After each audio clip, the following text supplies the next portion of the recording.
Já está aqui presente o professor Dr. Júlio César da Costa, Dr. Carlos Rocha Lima de Toledo, que vai falar sobre processo eletrônico no novo Código de Processo Civil.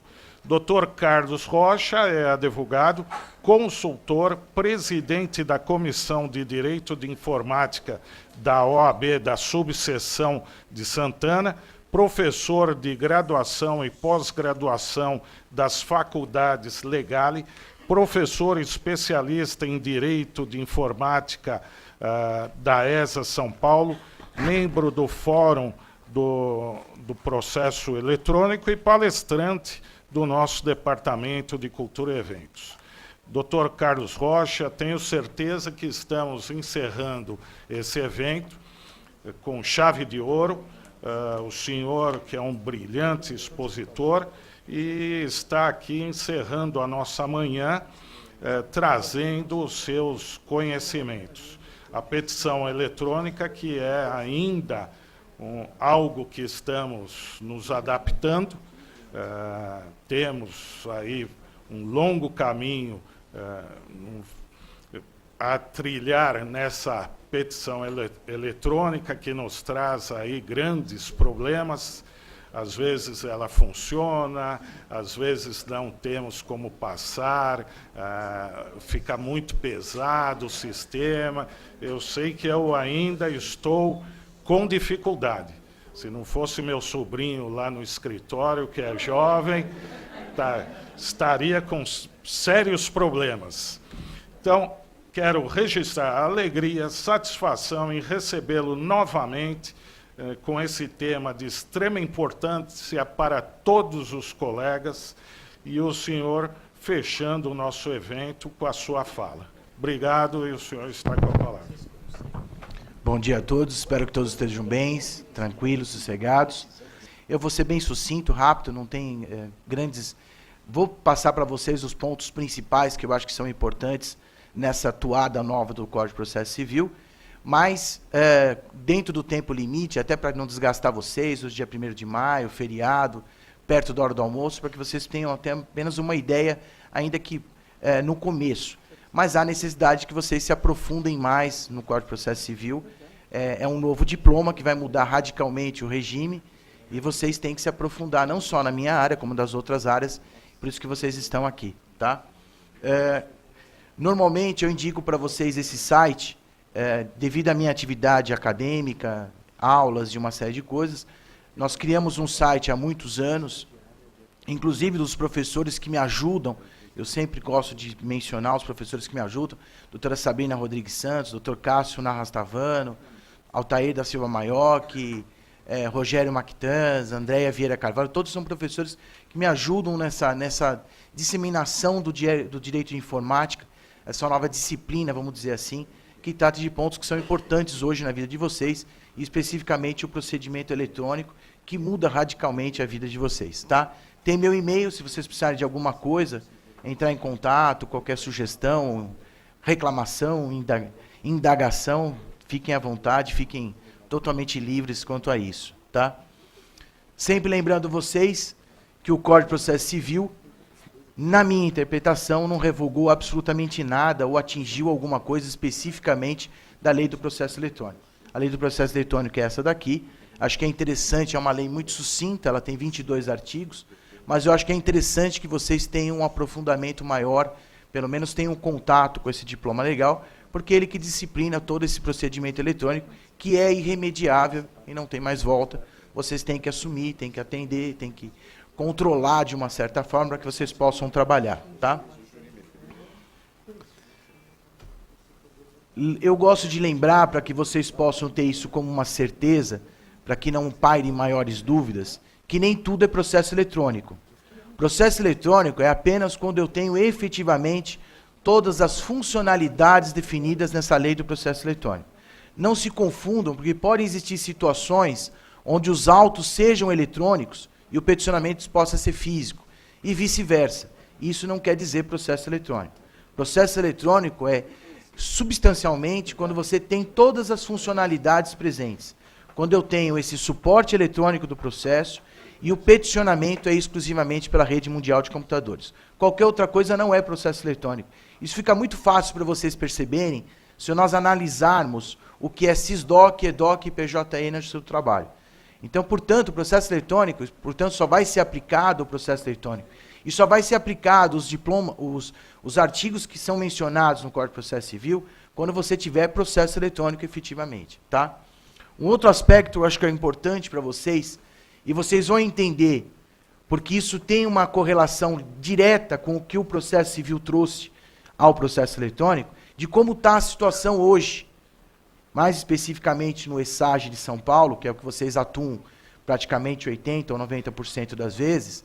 Eu sei que muita gente trabalha com o seu trabalho, mas hoje nós temos isso, tá? E são dados de março de 2015, tá?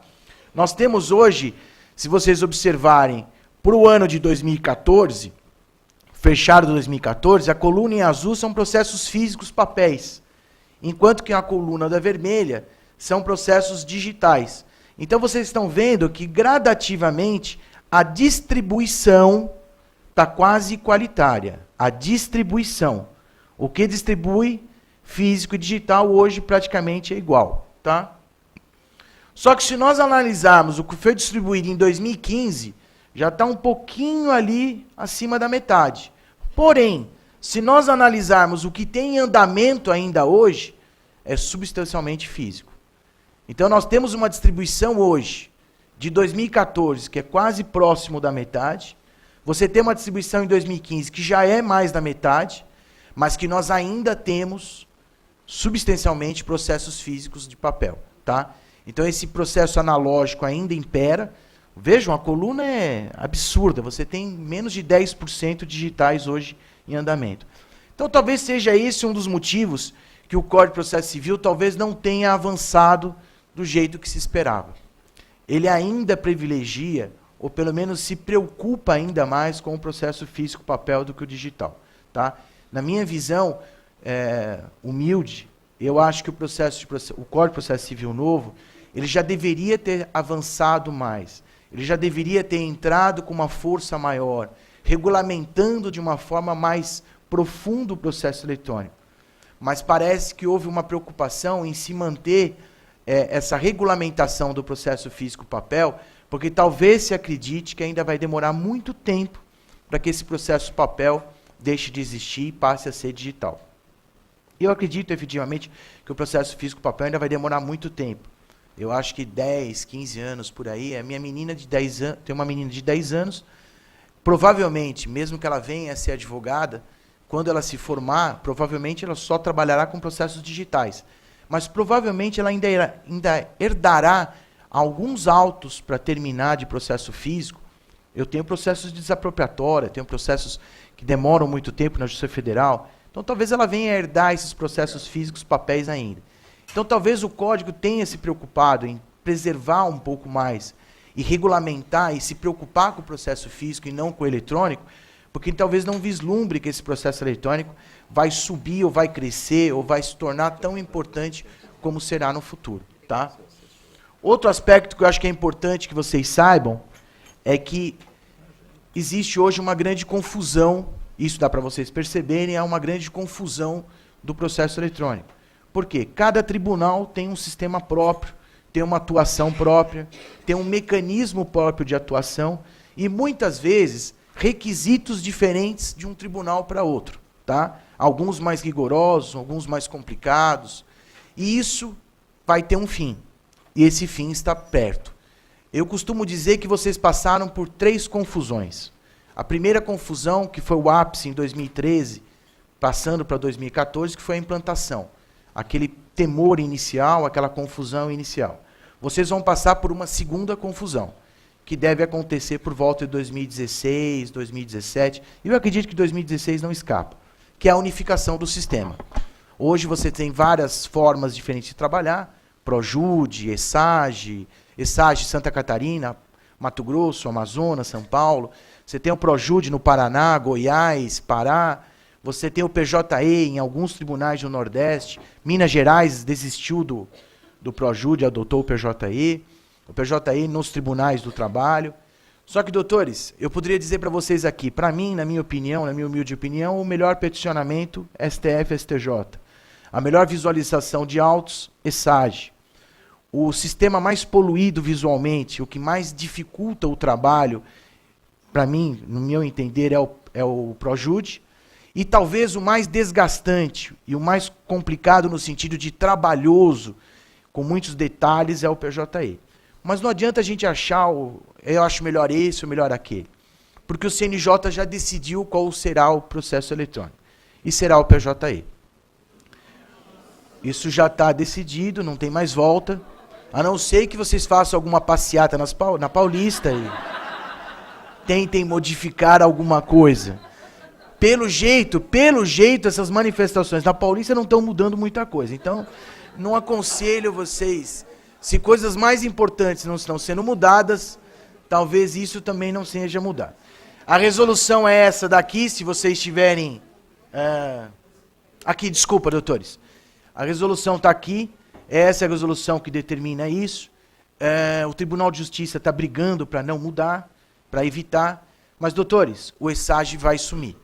O ESAGE vai deixar de existir e vai ser substituído pelo PJE, porque é uma ordem do governo federal, é uma orientação do CNJ, isso vai ter que ser adotado. O ESAGE é mais simples? Não é que o ESAGE seja mais simples. O ESAGE utiliza-se de ferramentas mais tranquilas, vamos dizer assim, mais corriqueiras. Se nós analisarmos, o ESAGE trabalha com um único tipo de arquivo, enquanto que o PJE trabalha com 2 tipos de arquivos hoje, e até o final do ano entram mais 2. Então serão 4 diferentes. Sigilo processual no ESAGE é uma coisa, sigilo processual no PJE é outra. Se vocês observarem dos requisitos hoje processuais para alguém trabalhar, credenciamento, habilitação e capacidade postulatória, o ESAGE só faz questão da capacidade postulatória e credenciamento. Habilitação por força do provimento 511/2011 só faz referência à habilitação. Já no PJE, a exigência é de que você esteja habilitado em todos os processos. Uma distribuição no ESAGE, 5 minutos, 4 minutos. Uma distribuição no PJE, 20 minutos, 25 minutos. Então, infelizmente, doutores, não tem outra coisa. Não tem outra coisa a ser feita. O que vocês têm que fazer é se adaptar o mais cedo possível, entender essa metodologia, entender essa mudança e seguir o barco, que não tem outra alternativa. Outro ponto que deve ser pensar é o seguinte. Hoje, basicamente, doutores, tem outros processos eletrônicos. STF, STJ, Juizado Especial Federal, cada um tem o seu sistema. Eu estou me concentrando aqui no ESAGE, no seu trabalho, que eu sei que é 90% aí da atuação de vocês. Mais ou menos, hoje, o que disciplina esse processo eletrônico no seu comum e no seu trabalho são essas resoluções. Essa resolução do seu trabalho e essas resoluções do ESAGE. Agora, a primeira pergunta que se faz, diante de um novo Código de Processo Civil, haverá necessidade de alteração disso daqui? Haverá, porque basicamente, doutores, o sistema do processo eletrônico é alicerçado na Lei 11.419, tudo bem. Só que a lei, ela prevê diretrizes gerais desse processo eletrônico. A aplicação efetiva do processo eletrônico está disciplinada aos tribunais, que se utilizam dessas resoluções para determinar como tudo acontece. Tá? Agora, o que vai acontecer se um novo Código de Processo Civil é trazido, traz inovações no meio eletrônico, e haverá ou não a necessidade de alteração dessas resoluções e provimentos? Primeira situação, como vocês sabem, o Código de Processo Civil só entra em vigor daqui a 1 ano. Tá? Então eu acredito que, neste momento, nada vai ser analisado mais profundamente, e como maioria, acho que tinha 1,5 milhão, mais ou menos, que apresentou declaração ontem. Então, mais ou menos, vai se deixar para o último dia, para muito próximo da entrada do Código de Processo Civil. Não tem o que fazer. Então, acho que antes de janeiro do ano que vem, essas coisas não vão mudar. Num primeiro momento, eu acho que o PJE não sofre muita alteração. Então, a Justiça do Trabalho, até porque não usa o Código de Processo Civil, aqui talvez uma crítica, ou só usa quando o juiz acha que deve usar, nesse momento, eu acho que como se faz uso da CLT, essas resoluções que disciplinam o PJE não terão que ser alteradas. O único que vai ter que mexer nisso, provavelmente, será a Justiça Comum. Tá? E eu estou falando aqui no sentido do quê? Do PJE, talvez se o PJE for assimilado já pela Justiça Comum, modificando, substituindo o ESAG, vai ter, efetivamente, que a Justiça Comum vai ter que adaptar isso. Então, numa situação de mudança ou não mudança do sistema, eu acho que, de qualquer forma, o Tribunal de Justiça vai ter que adotar alguma coisa para tentar encontrar certa similaridade, encontrar com esse Código de Processo Civil para criar-se uma harmonia. Caso contrário, algumas coisas podem acontecer. Então, eu acho que, num primeiro momento, eu acho que apenas o ESAG e a Justiça Comum vai ter que mudar alguma coisa dentro dos provimentos para poder estabelecer com que esse Código de Processo Civil possa funcionar de uma forma mais adequada. Como eu falei, só vocês acho que já sabem, por força do... Outros acho que já devem ter dito a vocês que o Código de Processo Civil só entra em vigor daqui a um ano. Vacatio legis foi determinado em um ano. Está definido. Eu acho que é muito importante, doutores, no Código de Processo Civil novo, eu acho que antes de começar a ler ele pelo artigo 1º, eu acho que tem que começar pelo livro complementar. Para mim, acho que ali, num primeiro momento, é a parte mais importante desse Código de Processo Civil. Porque esse Código de Processo Civil, ele determina ali quando vai começar a vigência dele, a vacatio legis estabelecida de um ano, mas esse livro complementar, ele estabelece coisas um pouco complicadas e que no início vai depender algumas coisas de análise, mas principalmente vai depender muito cuidado da aplicação dessa norma processual. Porque esse Código de Processo Civil fala que algumas leis, alguns procedimentos ficam mantidos, outros procedimentos são substituídos, e ainda diz que outros procedimentos dependerão de alteração. Então, num primeiro momento, fica um pouco complicado para saber, e isso torna-se um problema para mim no processo eletrônico, por quê? Se você observar, por exemplo, que no PJE, a resolução fala que o que começa físico, processo de cognição, termina físico, mas a fase de execução deve ser digital, se esse foro já for digital, isso torna-se um problema, porque se eu tenho um procedimento que está estabelecido que é de uma forma, seguindo-se o novo Código de Processo Civil, mas tem um outro que determina que ainda se mantenha o regulamento do Código Antigo, isso pode trazer alguma complicação na aplicação desse processo eletrônico, que é o suporte. Tá? Então, eu acho que vocês devem dar uma lida muito boa no livro complementar. Tá? Isto aqui é o que era tratado pelo Código Antigo relacionado ao processo eletrônico. Já era um avanço? Já era um avanço. Já tinham alguns artigos que tratavam do Código de Processo Eletrônico no Código de Processo Civil de 1973. É lógico que foram por leis complementares que alteraram o código, não é o original. Mas se vocês observarem, são muito pequenos os pontos, são poucos os pontos definidos nesse Código de Processo Civil antigo que tratavam do processo eletrônico especificamente.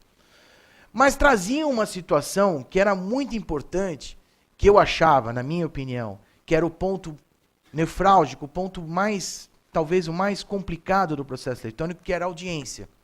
Porque essa audiência no processo eletrônico está se desenvolvendo hoje de uma forma muito brutal ao advogado.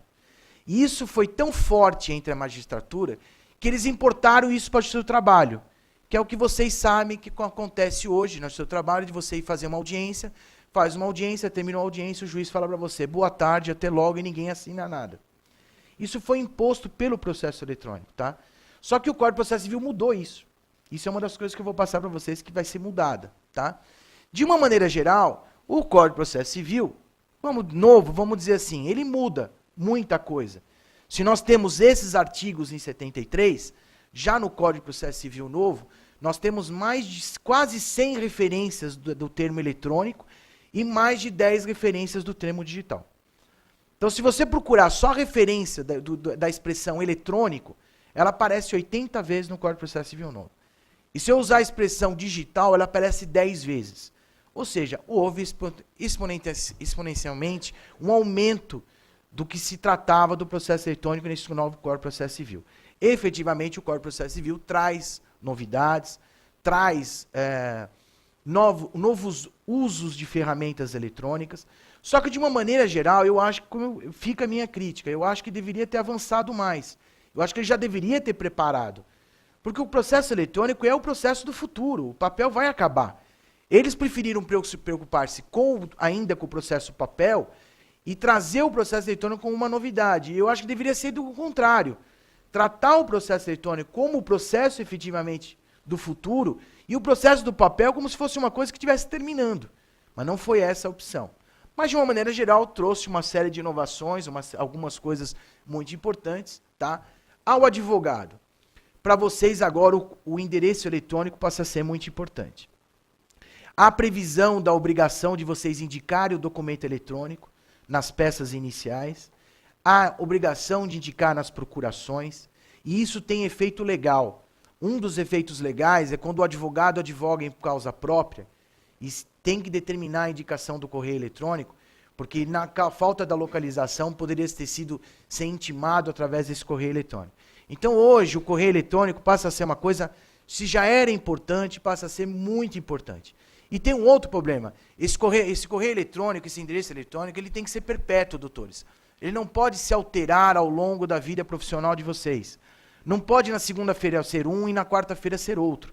Isso vai trazer malefícios muito grandes, não só na atividade profissional, mas principalmente no uso do processo eletrônico.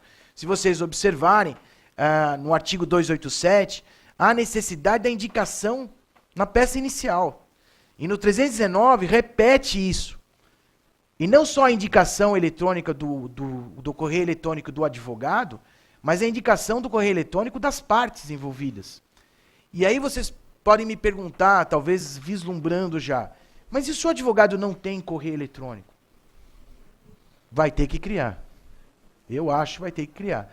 A não ser que o tribunal entenda de alguma outra forma.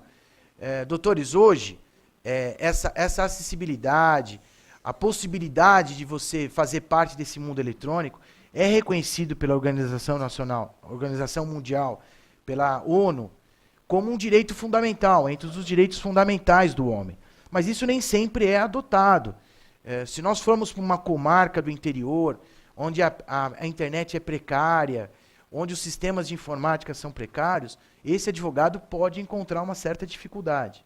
Tá? Então, o primeiro momento, esse Código de Processo Civil traz uma importância muito grande que o advogado se modernize, que encontre nas ferramentas eletrônicas um aliado. E talvez não só um aliado, mas passa a ser uma dependência.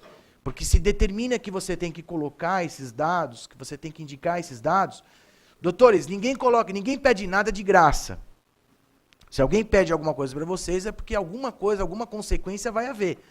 Então, se eu não colocar isso na peça inicial, ao longo do código, vocês vão ver uma série de situações que estão definidas a possibilidade da intimação, como no cumprimento de sentença, tá? Pelo meio eletrônico. Então, são situações que estão mudando, que vocês vão ter que se adaptar e vão ter que entender, tá bom? Uma situação que se falou aqui, que é muito importante, que é o artigo 190. O artigo 190 do novo Código de Processo Civil fala que as partes, e aí se entende os advogados, se houver interesse mútuo, alterarem os meios processuais. Então, o artigo 190, doutores, na minha visão, sou longe do conhecimento técnico dos outros palestrantes e tudo, na minha interpretação, o Código de Processo Civil de 73, ele é mais técnico. Ele é muito mais profissional no sentido processual das peças. Ele é mais técnico. O novo código, numa tentativa de se tornar mais rápido, célere, ele torna-se menos técnico. E acho que um dos exemplos claros disso é o artigo 190, que permite que as partes em conluio não é a palavra, no sentido de... É que pode parecer que a gente está passando alguém para trás, principalmente o juiz. Não nesse sentido. No sentido de acordo mútuo, no sentido de entenderem ser possível ali, alteram a sistemática processual. Isso é possível? Isso é possível. Agora eu pergunto, então seria possível mudar a sistemática do processo eletrônico? Como, por exemplo, tem um advogado lá, não é um preconceito, mas isso acontece. Um advogado de 70 anos advoga, promove uma ação contra um outro que está sendo dividido por um advogado de 68 anos. Normalmente, esses advogados mais velhos não gostam desse processo eletrônico. Então, com base no 190, eles dizem o seguinte: Excelência, não queremos mais o suporte eletrônico, queremos que faça de forma física papel. Talvez pode ser uma possibilidade? Não sei. Eu entendo que não. Eu continuo achando que dentro das responsabilidades processuais que não foram alteradas, ônus processual, dever processual, eu acho que continua existindo o dever... O artigo 190 fala que pode se alterar a sistemática processual. Mas eu acho que a adoção do sistema eletrônico não é um direito, é uma obrigação. É um direito de um lado e uma obrigação do outro, segundo a própria norma processual. Então eu acho que o dever processual não é afastado. Eu acho que o dever processual é mantido, a manipulação no meio eletrônico. Então eu vislumbro que os advogados não poderiam fazer esse acordo com base no 190 para abandonar um suporte eletrônico, para abandonar um suporte digital. E talvez interpretar da mesma forma. Excelência, nós temos um processo físico-papel. Eu promovo uma ação contra o Dr. Rogério. O Dr. Rogério defende o réu. Nós dois adoramos o processo eletrônico. Então a gente faz uma petição nos termos do artigo 190 e fala assim, bom, agora a gente quer que o senhor digitalize isso. E mandar o juiz digitalizar o processo. Não sei qual vai ser a interpretação deles. Eu acho que essa interpretação é muito profunda. Não sei, doutores. Já vi de tudo. Então a gente nunca sabe o que pode acontecer. Mas na minha interpretação eu acho que isso não seria possível, tá? Prazo de contagem. Está havendo uma grande confusão, e eu acho que agora o código, de certa forma, pacifica isso, que é quando seria contado esse prazo. Porque muitas vezes, se vocês olharem, quem tem conhecimento técnico, sabe qual foi a data que efetivamente o oficial de justiça lavrou aquela certidão e a data que ele efetivamente colocou no processo eletrônico.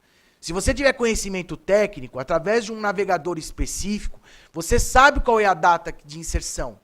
E não é a data que corresponde ao que é lançado no extrato. E começou uma discussão de qual seria a data certa. Se a data que foi inserida ou se é a data que consta no extrato. Principalmente a relação de uma data disjuntada do oficial, de uma certidão de um mandado cumprido.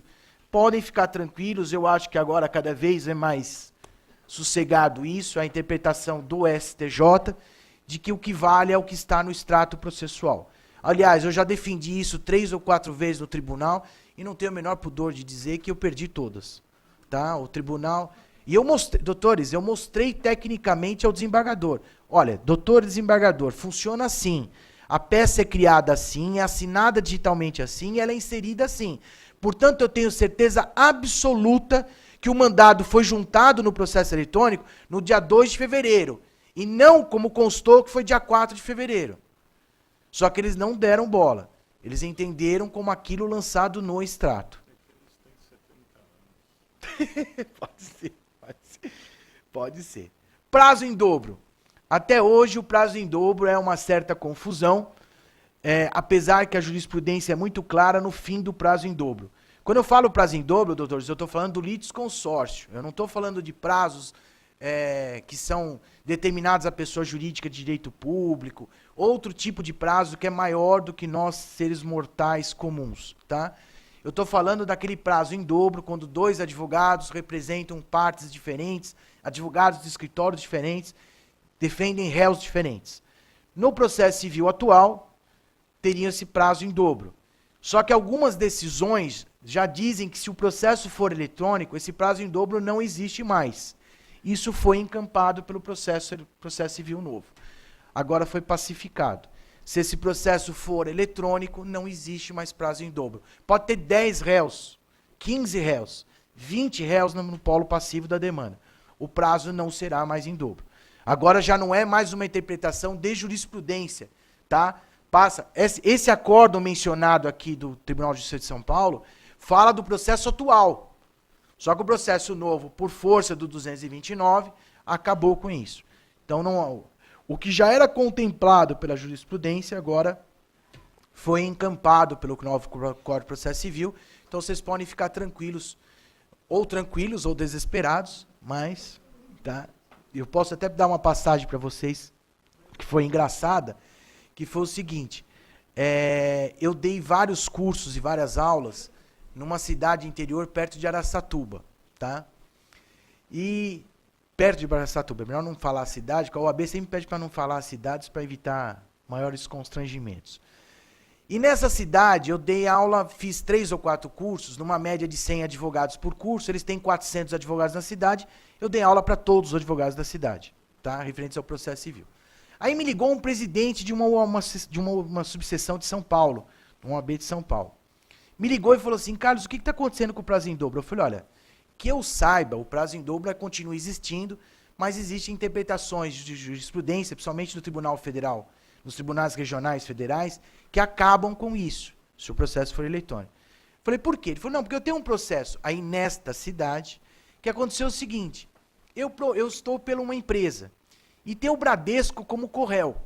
O que eu fiz? Eu esperei o prazo de 15 dias para ver se o Bradesco apresentava a contestação, para eu ver essa contestação, para ver se eu segui o mesmo rinho para não ficar coisa diferente. Só que o que aconteceu? Eles apresentaram no 13º dia, e no 16º dia, o cartório certificou o prazo, mandou para o juiz, e o juiz deu um despacho mandando a parte autora falar sobre a ausência de contestação da minha empresa que eu represento. Só que teria prazo em dobro. Aí eu falei, olha, Fábio, é assim, para mim continua existindo, mas tem essa discussão. Ele ligou para lá, ligou para o fórum, conversou com a moça. Aí a moça falou assim, olha, sabe o que é, doutor? Teve um professor que andando dando aula aqui, que falou que o prazo em dobro acabou. E o juiz achou interessante e adotou. Eu em nenhum momento falei que tinha acabado. Da mesma forma que eu falei para vocês aqui, eu falei, olha, tem uma vertente que fala que acabou e tem uma vertente que falou que não acabou. Depende da interpretação de cada um. Mas hoje, doutores, com o Código de Processo Civil novo, hoje não, a partir do ano que vem, acaba o prazo em dobro, essa discussão deixa de existir, tá? Uso do meio físico no processo digital. Continua mantida a lei do processo eletrônico, isso não houve alteração. Vocês vão fazer uso do artigo 11, parágrafo 5º. Se esse documento não permitir a digitalização, seja pelo volume ou pela natureza, vocês vão fazer uso do artigo 11, parágrafo 5º, faz uma petição digital, informa que documento é esse e vai entregar esse documento em cartório, tá? Para que ficar armazenado. Se vocês precisarem, tem uma decisão aí do TJ que justamente trata desse assunto e convalida esse ato, para que vocês não tenham maiores problemas, tá bom? Vocês devem procurar o cartório, faz uma petição digital, isso aconteceu comigo. Eu fiz uma petição digital, informei ao juiz que processo seria apresentado uma prova eletrônica, e aí o juiz cometeu só um erro, ele me deu 5 dias para apresentar. Na realidade, o prazo fala em 10 dias para apresentação disso. Agora, aquelas coisas engraçadas. Eu cheguei no cartório com a prova, falei, olha, eu vim entregar essa prova. Ah, doutor, eu preciso de um papel para entregar. Falei, como assim? Isso aqui é eletrônico, meu amigo. Não, eu preciso de uma petição. Amigo, Manuel, isso aqui é eletrônico. Aí veio outro. Não, doutor, se o senhor não apresentar um papel, se apresentar uma petição, a gente não... Falei, Joaquim, isso aqui é processo eletrônico. Não tem papel. Eu tenho que apresentar e você vai fazer uma ata processual, vai lançar no processo eletrônico e vai me dar uma cópia. Doutores, subiu o... nós vamos falar com o juiz. Falei, podem ir. Subiu o cartório. Subiu os 6. Tinham 6 ou 7 ali. Subiram 6 para ver a resposta. Quantos voltaram? Apenas 1. Para dizer, o senhor tinha razão. Eu vou fazer o termo, o senhor vai entregar, tá? Seria isso daqui, tá? É só a entrega. O senhor entrega e recebe, e acabou, e não tem grandes discussões, tá? Devolução do prazo. Doutores, se há uma coisa que não acontece no processo eletrônico, é devolução do prazo. Devolução do prazo é uma situação muito excepcional, segue regras muito claras, portanto, vocês devem tomar muito cuidado. Mas o Código de Processo Civil inovou. Ao determinar essas situações, ele agora de forma expressa, considerando o processo eletrônico, ele dá no artigo 213 e no 223 e 224 a possibilidade de você ter a devolução do prazo diante do sistema eletrônico estar fora do ar ou encontrar qualquer tipo de problema. Doutores, é o sistema eletrônico que está fora do ar, não é o seu computador, a sua internet. Tá? É o sistema do ESAG que está fora do ar, não é o seu. Tá? Porque muitas vezes, minha internet está fora do ar, vai devolver prazo. Não vai devolver prazo nenhum. Tá? E outra situação, doutores, por conta da computação em nuvem, pode acontecer, por exemplo, de eu estar numa cidade como... Eu acho que Leme ainda não é eletrônico. Eu estou numa cidade como Leme, que não é eletrônico, e o meu processo é eletrônico em São Paulo. Há qualquer problema na cidade, falta de luz, falta de internet, o juiz da cidade devolve o prazo lá, não vai devolver o prazo em São Paulo. Tá? São situações muito claras. O Código de Processo Civil mantém a teoria, o princípio da recepção. Portanto, o que vale é o momento e para onde você está enviando a petição, não é de onde você está enviando a petição. Ah, mas qual a importância disso? Substancial. Você tem 4 fusos horários no Brasil, contados da esquerda para a direita. Eu posso estar em Roraima fazendo uma petição para Brasília. Não há problema nenhum quanto a isso. Só que o que vai valer é o momento e o local que eu estou enviando a petição. Adotou-se claramente a teoria da recepção e não do envio. Ao longo do mundo, existem outros processos eletrônicos que adotaram a teoria do envio e não da recepção. Tá? No Brasil é adotada a teoria da recepção. Isso é muito importante porque nós temos 4 fusos horários. E dependendo do horário de verão, nós podemos estar numa cidade como Roraima às 11h30 da noite, fazendo um peticionamento para Brasília que já é 1h30 da manhã, no mesmo instante temporal. E eu perco o prazo processual. Precisa tomar muito cuidado com isso, tá? A regra que eu sempre dou como prática para vocês é a seguinte: esteja onde você estiver, em qualquer lugar do mundo, use o horário de Brasília. Porque você vai estar dentro dos horários que são contados da esquerda para a direita, o único horário que escapa é Fernando de Noronha. Mas quem estiver trabalhando em Fernando de Noronha também, lá é para passear, não é para trabalhar. Tá? Vocês normalmente gostam de perguntar tudo, principalmente em curso. Então, vocês sempre perguntam, mas Fernando de Noronha tem fórum? Tem fórum. Pertence à comarca de Recife.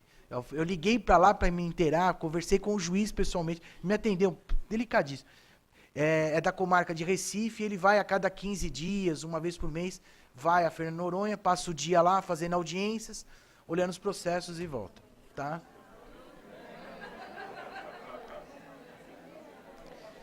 Doutores, já falei para vocês que vai sumir o ESAG e vai virar tudo PJE, tá? Mais uma novidade para vocês. Doutores, quando todo esse mundo for eletrônico, quando todos os processos forem eletrônicos, vai acabar a publicação no Diário Oficial. Isso não vai existir mais. A publicação no Diário Oficial, a disponibilização no meio do Diário Oficial vai acabar. Tudo vai se resumir à ciência ficta estabelecida na lei do processo eletrônico. Não sei se vocês sabem, alguns processos eletrônicos já adotaram isso, como, por exemplo, o Paraná, no Projude, não tem publicação. Existe uma vara do trabalho em São Paulo que não tem mais publicação de nenhuma natureza e pertence ao TRT 2, que é a Arujá. A Arujá não tem publicação no Diário Oficial.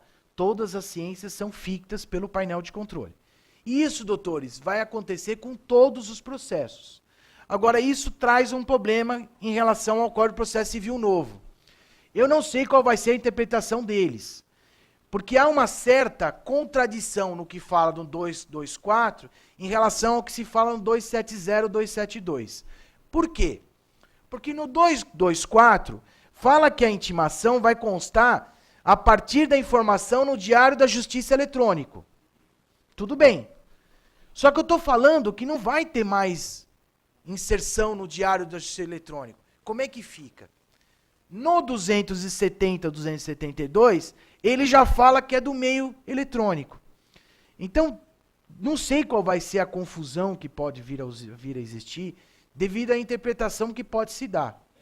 Eu acho que, de uma maneira geral, o que vai acontecer é o seguinte: enquanto o processo for físico, papel, vai se aplicar o que é adotado hoje. O prazo começa a contar a partir do momento, no dia seguinte, no primeiro dia útil, a partir da publicação no Diário Oficial.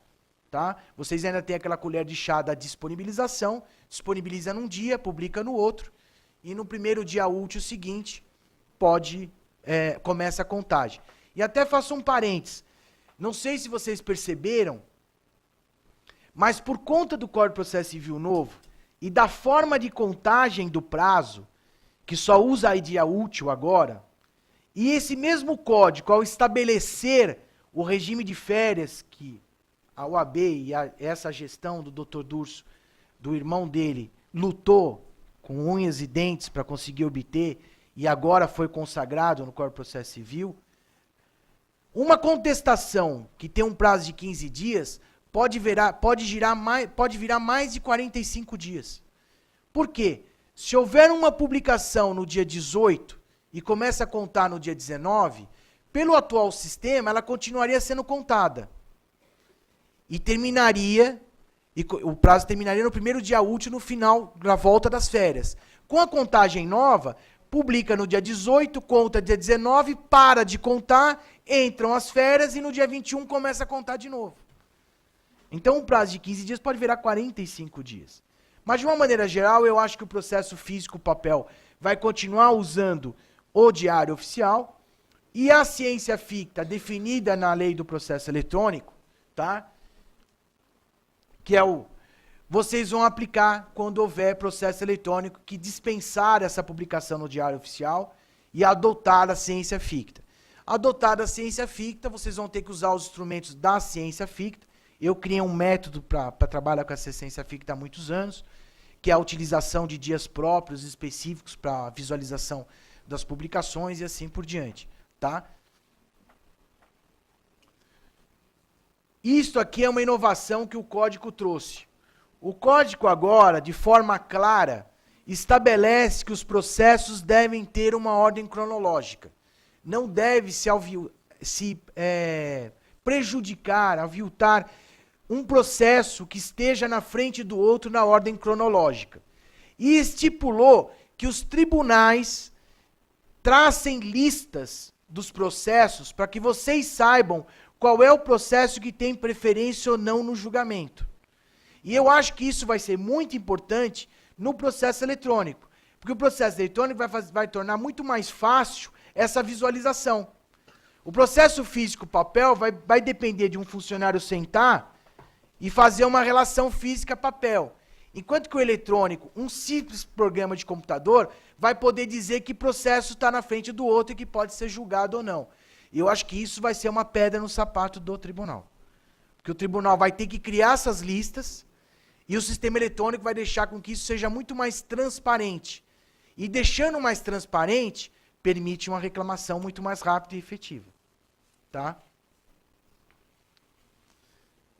O processo eletrônico traz um tópico específico no Código de Processo Civil. É a seção 2. Tá? O que eu posso dizer desse tópico que trata do processo eletrônico? Ele traz uma segurança maior, traz mais certeza do que está acontecendo, ele privilegia, ele mantém, porque eu não sei se vocês entenderam, o Código de Processo Civil novo, ele traz uma grande vedete, na minha interpretação, que é o contraditório. Essa coisa do juiz não poder se pronunciar, ainda que de matéria de ofício, sem ouvir a parte contrária. O contraditório agora é a grande estrela do novo Código de Processo Civil. Foi mantido o princípio da efetividade, mas o princípio do contraditório vai ser uma coisa primordial. E isso está bem claro também quando trata do processo eletrônico. Tá? Então, de uma certa forma, traz uma certeza maior jurídica para que vocês possam demandar e distribuir processos judiciais. Esse tópico do processo eletrônico, ele não é extenso, mas ele traz uma certeza maior.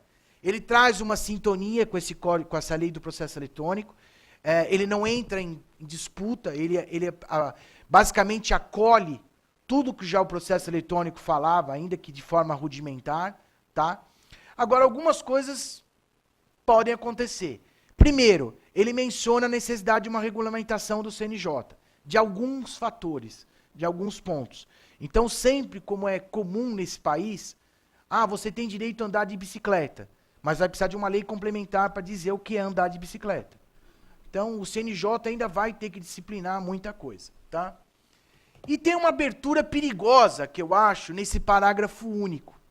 Isso, para mim, é perigoso, eu não sei qual vai ser a interpretação. Porque fala assim: admitida a prática de atos por meio não eletrônico no local onde não estiverem disponibilizados os equipamentos previstos no caput. Então eu vou para uma comarca. O que ele está falando aqui, doutores, é a unidade facilitadora.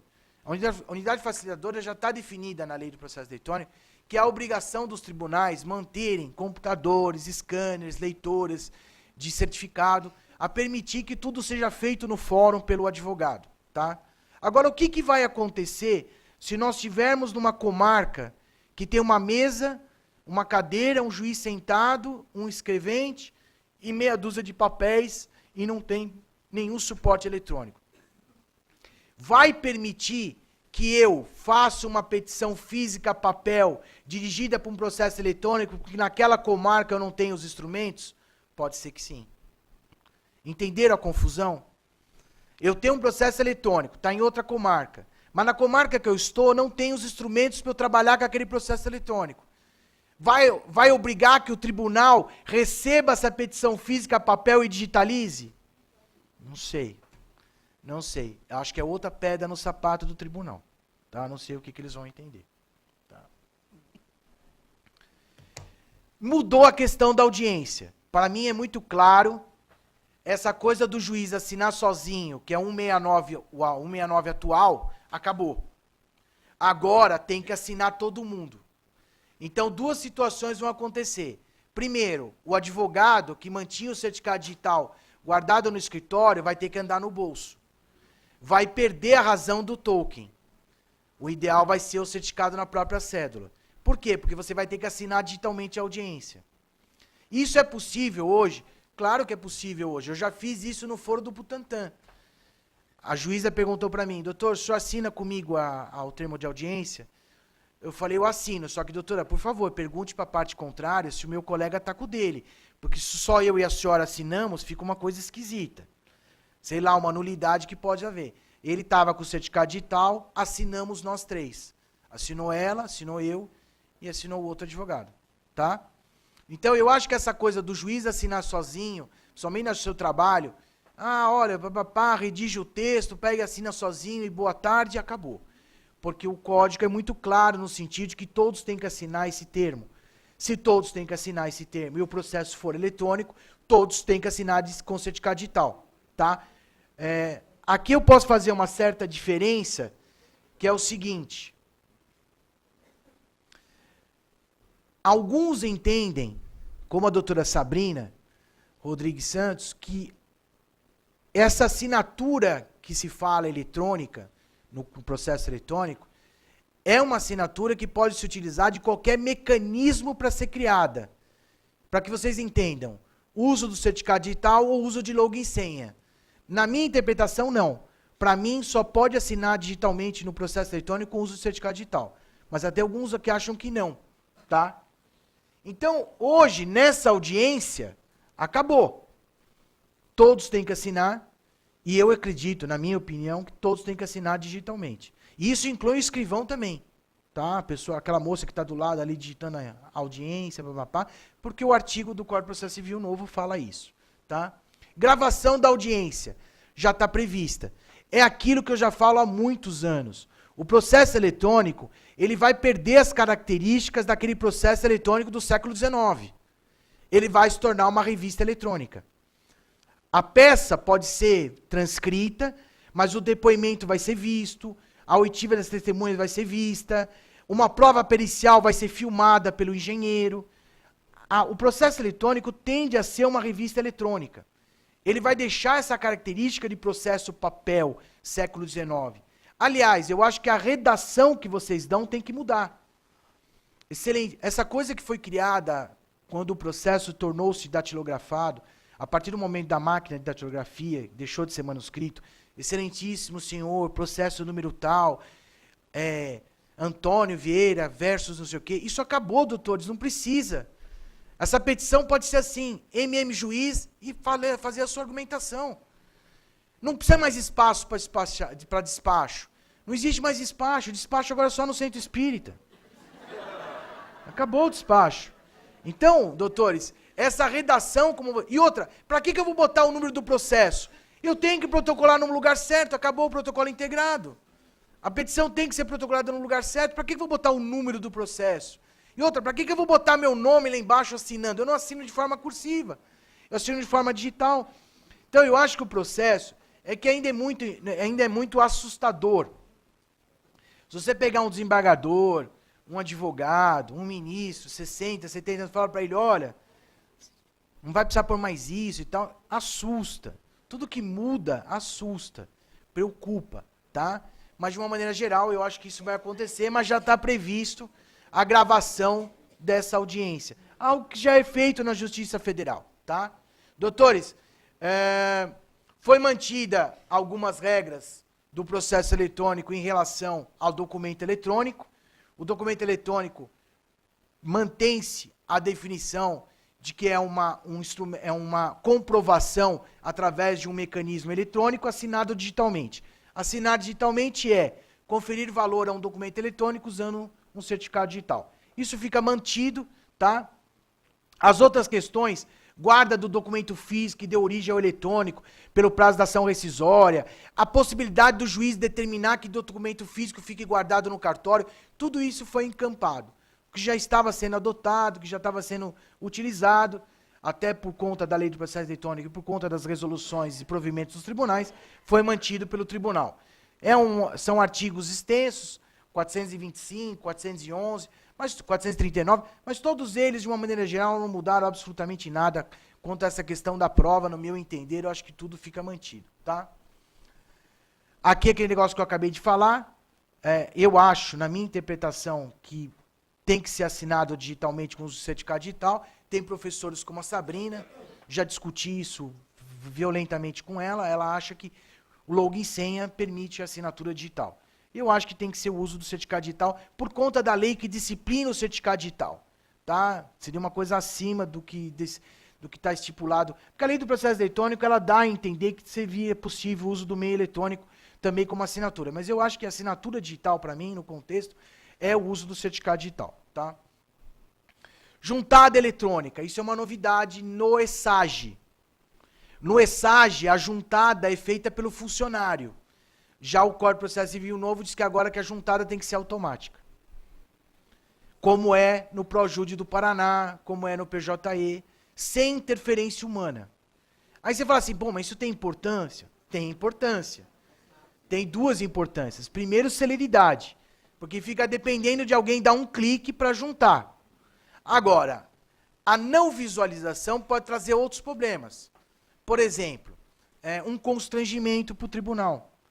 Uma situação desagradável, um advogado que às vezes perde o contexto, perde a noção, faz uma petição em que, em vez dele ser de uma forma condizente com o que nós sempre temos que nos conduzir, dentro da nossa conduta ética e moral, estabelecida pela nossa lei que nos disciplina, faz alguma coisa fora do comum, faz uma agressão violenta, um uso descalado, um uso exacerbado de palavras, de palavrões, ou mesmo, doutores, o sistema eletrônico, ele não vê a petição. Quando eu envio a petição, o sistema eletrônico ele só olha a característica técnica daquele documento. Se está em PDF, se está nos tamanhos adequados, se está assinado digitalmente. Se eu pegar uma foto de pornografia, até pornografia infantil, transformar num PDF e enviar como se fosse uma petição, o sistema vai receber. E se for automático, vai ser inserido automaticamente. Até o tribunal descobrir que está lá e mandar tirar, São Paulo já viu. Então são situações, pode uma forma ser boa? Pode. De outras, podem ser ruins. Entendeu? Eu acompanhei uma situação numa cidade interior, que o presidente da OAB me pediu, que foi o seguinte, teve um senhor lá, um advogado, doutores, decano da cidade. Decano, vocês me permitem até usar os termos, eu só estou reproduzindo os termos, mas me permitem reproduzir. O advogado era o decano da cidade, um advogado mais antigo e tal, mas eu acho que ele perdeu a paciência. E ele começou a discutir, brigar violentamente com uma juíza, recém-formada, moça, papapá. E tanto foi que essa moça saiu de lá e veio outro juiz por conta dessas confusões. Uma das petições que ele faz, a coisa mais leve que ele fala, mais assim, levezinha e tal, ele põe assim, que essa vaca está fazendo isso, isso e isso, e agora não bastasse essa vaca, mandar esse viado no lugar dela, que continua fazendo isso, isso e isso. Então você imagina você colocar isso numa petição, e essa petição ser inserida automaticamente. A OAB rapidamente agiu, a OAB suspendeu sumariamente a OAB do advogado, mas são situações muito constrangedoras, tá?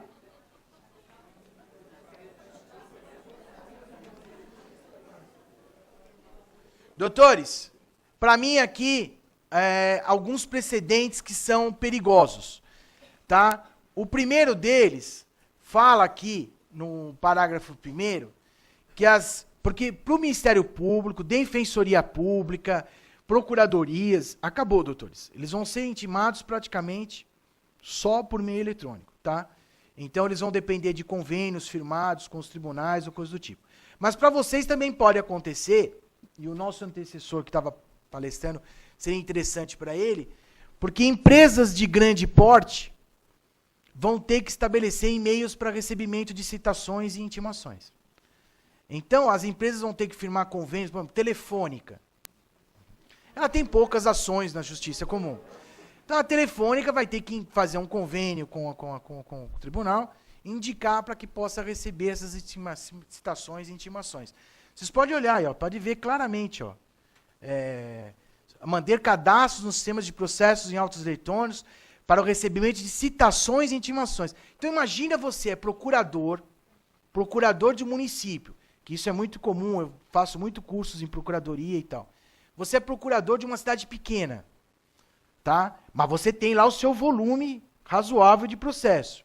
E aí você recebe, na sexta-feira à noite, um e-mail de uma relação de 15 processos que a prefeitura está sendo citada. E você tem que providenciar a semana que vem essa defesa. Então, vai funcionar desta forma. Aquilo que era... isso daqui, doutores, o que acontece é que o que era, de certa forma, enviado de forma mais... não selecionada, espaçada, vai ser enviada toda de uma vez só. E isso torna-se mais complicado, principalmente para quem atua. Tá? Isso daqui que eu acho que é interessante. Abriu a possibilidade de uma videoconferência ou troca de e-mails. Porque o artigo 384 fala que não sei se vocês entenderam, no Código de Processo Civil novo, todos os processos agora terão audiência. Acho que vocês entenderam isso. Todos terão audiência de conciliação. Isso eu não tinha te falado, né? Todos vão ter audiência de conciliação. Essa audiência de conciliação e mediação se admite que se faça por meio eletrônico. O meio eletrônico adequado é videoconferência ou troca de e-mail.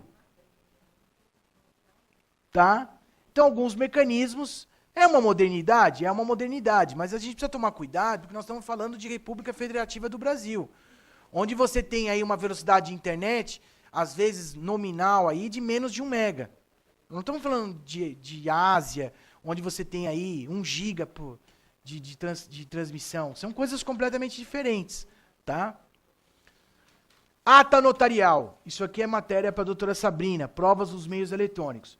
O que era contemplado já na prática, que todo mundo utilizava, agora está encampado no processo civil. Há uma discussão, eu discuto isso com a Sabrina também. A Sabrina acha, na interpretação dela, que a ata notarial admite prova em contrário. Eu já entendia que não havia prova em contrário. Agora, encampado no Código de Processo Civil, para mim acabou. Tendo ata notarial, não dá para discutir o que aconteceu. É que alguns entendem que essa ata notarial pode ser, de alguma forma, ludibriada, alterada, e trazer uma prova que não corresponda efetivamente à verdade dos fatos. Mas eu acho que, para mim, agora a coisa vai ficar muito complicada. Porque agora a ata notarial está prevista como um instrumento de prova nesse processo civil. Tá? Isto aqui é perigoso. No cumprimento de sentença, o devedor será intimado para cumprir a sentença pelo diário oficial na pessoa de seu advogado, por carta com aviso de recebimento, por meio eletrônico, quando no caso do parágrafo 1º, 246, não tiver procurador constituído nos autos. Então vamos pensar na seguinte hipótese. Promova ação contra um cliente do Dr. Rogério. O Dr. Rogério apresenta a defesa. O processo de cognição anda. Só que lembra que eu falei que na peça inicial você é obrigado a botar o e-mail de todo mundo? Você bota o e-mail de todo mundo. Tá? Aí eu ganho esse processo de cognição, porque eu sempre vou ganhar, porque o Rogério é fraquinho. Aí ganho esse processo de cognição. Começa o cumprimento de sentença. Porque a fase da execução agora acabou. Efetivamente, a execução clássica e o cumprimento de sentença são medidas absolutamente... Esse sistema medieval já tinha sido mudado no código anterior, agora ficou mantido, não tem mais dúvidas. Começa o cumprimento de sentença, o doutor Rogério renuncia aos poderes. E o executado fica sem advogado. Só que tem um e-mail lá. O juiz pode mandar intimar por meio desse e-mail. Aí esse e-mail cai numa caixa de spam, ele não recebe. Azar o dele, tá valendo. O e-mail foi. Porque aqui ninguém está falando, doutores, aqui ninguém está falando que o e-mail tem que ser comprovadamente recebido. Está se falando, doutores, hoje, ninguém está dizendo que se eu publicar um diário oficial, que eu tenho que ter prova que a pessoa teve conhecimento. Não, eu só tenho que cumprir aquele ato, que é publicar no diário oficial. Aqui é a mesma coisa, é cumprir o ato, é enviar a mensagem eletrônica. Se a mensagem eletrônica chegou, não chegou, caiu numa caixa de spam, não vai ter importância nenhuma. Tá? Você já entendeu o que nós vamos combinar, né? Você desiste antes da fase de cumprimento de sentença. Tá? O que já era definido em provimentos dos tribunais, agora ficou mantido pelo Código de Processo Civil. Não existe mais porte de remessa e retorno no processo que for exclusivamente eletrônico. Doutores, não pode fazer confusão. Eu tenho um processo físico papel, em tramitação no central, promovo um agravo de instrumento eletrônico. Esse agravo de instrumento eletrônico vai ter porte de remessa e retorno. Por quê? Porque o processo principal é papel. É só quando o processo principal for totalmente eletrônico, não haverá porte de remessa e de retorno. Tá? Agravo. O agravo, acho que vocês se não sabem, fiquem sabendo, acabou o agravo retido, agora só o de instrumento. O agravo de instrumento vai ter elencado no Código de Processo Civil quais são os itens, as hipóteses previstas para interpor o agravo de instrumento, não vai ser para qualquer coisa, tá?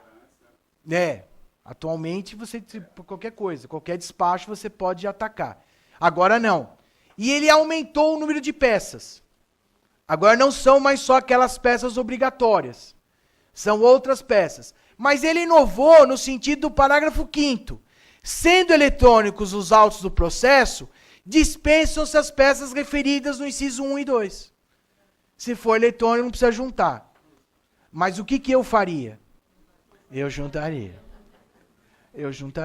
Tá? Agora nós, doutores, vamos mais além. O processo é eletrônico e o agravo é físico papel. Isso não existe mais em São Paulo. Mas vamos supor que aconteça num outro tribunal. Seria uma situação inversa. Eu acho que aí teria que apresentar de qualquer forma as peças, porque talvez os caras... Não sei qual vai ser a interpretação deles.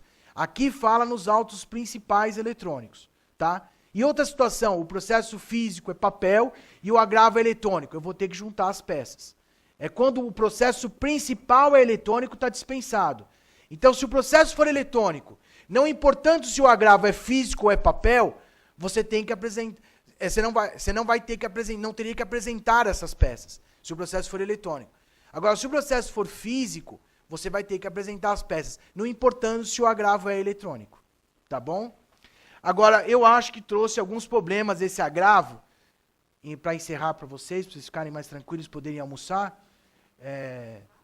Seria o seguinte, eu acho que esse agravo vai trazer confusão. Porque esse agravo, lá embaixo, ele fala assim: poderá o advogado informar o juiz de primeira instância do agravo interposto fazendo a juntada das peças. Se é poderá, o atual 526 deixaria de existir. Porém, um pouco mais abaixo, nesse mesmo artigo, ele estabelece o seguinte, que a parte contrária, se provar ao juiz, ao tribunal, que não foi dada a oportunidade do juiz do ACO saber daquele agravo, daria o não provimento do agravo. Então, esse poderá não é poderá, tem que fazer. Tá? Doutores, de uma maneira geral, o processo eletrônico são esses pontos. Tem outros pontos, mas ao que me pediram, algo em torno de 1 hora, por aí, é o que dá para passar para vocês. É lógico que tem coisas mais complicadas, um pouco mais extensas para tratar, mas numa outra oportunidade a gente sempre está com vocês no que for possível. Agradeço muito, para mim é uma honra e um privilégio estar entre vocês. Agradeço me permitir estar entre vocês. E agradeço o carinho sempre da UAB e do corpo diretivo dessa nossa instituição, que sempre nos faz... Doutores, muito se critica no processo eletrônico. Doutores, não tem nada a ver, o doutor Humberto me conhece, e alguns aqui de vocês me conhecem, sabem que eu sou muito crítico e eu não guardo... se uma coisa é verdadeira, eu passo. Doe a quem doer. Mesmo que eu me disponha, eu falo. E eu posso dizer para vocês com tranquilidade, não é porque ele está aqui, nem porque eu estou na UAB, a UAB fez o que pôde para ajudar no processo eletrônico para a implantação. Todas as medidas possíveis e imagináveis, tanto pelo irmão dele, como pelo atual Dr. Marcos da Costa, foram feitas. Tá? Só para vocês terem uma ideia, em 2013, por culpa desse senhor aqui, eu fui a pessoa que mais dei palestras no estado de São Paulo inteiro. Tá? Então você imagina, eu fiz palestras em todos os lugares imagináveis que foram pedidos para que se tivesse um contato com o processo eletrônico. Obrigado por tudo, um bom final de semana para vocês e feriado.